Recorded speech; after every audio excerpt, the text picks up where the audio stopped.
Hello guys, my name is Seema Goswami. मैं आपके लिए लाई हूँ question and answer in Hindi. इससे पहले अगर आपको ये वीडियो पसंद आए तो कृपया लाइक करें एंड चैनल को सब्सक्राइब करना ना भूलें। पहला, MS एक्सेल 2010 में बॉय डिफ़ॉल्ट कितनी सीटें होती हैं? A1, B3, C4, D इनमें से कोई नहीं, तो हमारा आंसर है B3। दूसरा, एक्सेल में बनने वाली सीट को निम्न में से क्या कहा जाता है? A document sheet, B spreadsheet file sheet, D folder sheet. तो हमारा आंसर है बी स्प्रेड शीट। तीसरा, MS एक्सेल में किन्हीं भी 5 स्टूडेंट की रिकॉर्ड की औसत ज्ञात करने के लिए कौन सा फॉर्मूला होता है? ए मैक्स, बी मिन, सी एवरेज, डी सूम।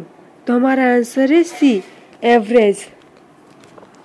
चौथा, हम अपनी वर्कशीट में हाइपरलिंक को निम्न में से किस शॉर्टकट क्या से को दबाकर जोड़ सकते हैं? ए Alt+K, बी Ctrl+K, सी Ctrl+H, डी Ctrl+M। तो हमारा आंसर है सी Ctrl+H।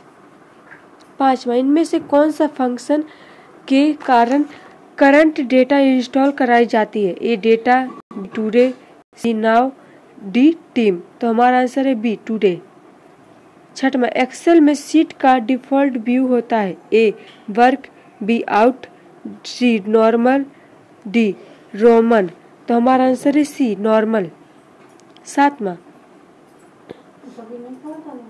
डिफाइंड फॉर्मूला होते हैं जो स्वतः गणना का कार्य करते हैं? A function, B word brave, C autosum, D logical.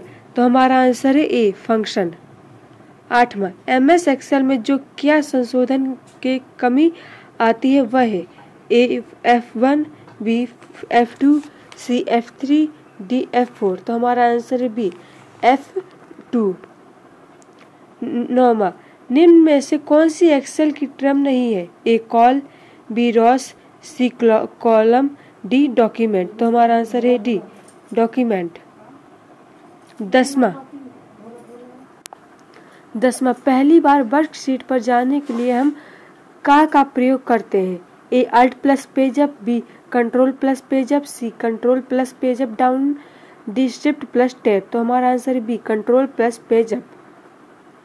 11वां, formula में शुरू से अंत के सेल एड्रेस के द्वारा एडजस्ट स्टेज रेंज निर्दिष्ट होती है और इसे खालिस्तान द्वारा पृथक करते हैं? ए सेमीकलन, बी कोमा, सी फुल स्टॉप, डी कॉलन। तो हमारा आंसर है डी कॉलन। 12वां, डेटा और सूचनाओं को समझने में आसान व आकर्षक तरीके से वर्चुअल रूप से रिप्रेजेंट करता है? ए चार्ट, बी टेबल, सी सेमीकॉलन, डी कॉलन। तो हमारा आंसर ए चार्ट।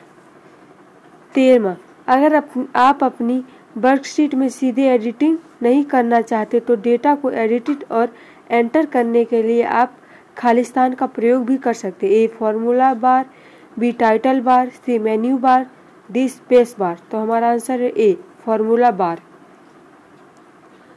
14वां, इस टेब में फ्रूटिंग टूल्स होती है जैसे A review, B data, C view, D insert. तो हमारा आंसर है ए रिव्यू। 15वां, यदि आप जोड़े फॉर्मेट में प्रिंट लेना चाहते हैं तो किस तरह पेज ओरिएंटेशन या अभिविन्यास का प्रयोग करेंगे? A landscape, B portrait, C क्षैतिज, डी ऊर्ध्वाधर। तो हमारा आंसर ए डेक स्टेप। 16वां, खालिस्तान पूर्व लिखित फॉर्मूले होते हैं जो स्वतः गणना का कार्य करते हैं? ए फंक्शन, बी इंक्शन, सी टेम्परेचर, डी रिएक्शन। तो हमारा आंसर है ए फंक्शन। 17वां, MS एक्सेल 2010 का प्रयोग विभिन्न प्रकार में खालिस्तान में किया जाता है जो सामान्य से लेकर जटिल कार्यों तक उपयोगी होती है? ए गणना, बी मैनिपुलेशन, सी प्रेजेंटेशन, डी एक्सप्रेशन। तो हमारा आंसर है ए गणना। 18वां, पेज के ऊपरी मार्जिन में स्थित टेक्स्ट को खालिस्तान कहते हैं। ए फुटर, बी कॉलम, सी हेडर, डी पैराग्राफ। तो हमारा आंसर है सी हेडर। और 19वां, आसानी से पढ़ने के लिए खालिस्तान का प्रयोग कर सूचना को हॉरिजॉन्टल और वर्टिकल कॉलम्स में व्यवस्थित किया जाता है। A cell, B sheet, C box, D table. तो हमारा आंसर है डी टेबल। 20वां, एक्सेल फार्मूला सेल के एड्रेस S4 का प्रतिनिधित्व करता है। A relative cell reference, B mixed cell reference, C absolute cell reference, D उपयुक्त सभी। तो हमारा answer C absolute cell reference. 21वां, खालिस्तान ऐसा नियम है जो वैल्यू के पूर्व अनुमान में मदद करता है। A find, B replace, C gold sick, D gold two. तो हमारा आंसर है सी गोल्ड सिक। 22वां, इनमें से कौन सा कैरेक्टर का प्रयोग फोल्डर फाइल नामित करते समय नहीं किया जाता है। ए बड़ा छोटा, बी अनुपात, सी प्रतीक, डी उपयुक्त सभी। तो हमारा आंसर है डी उपयुक्त सभी।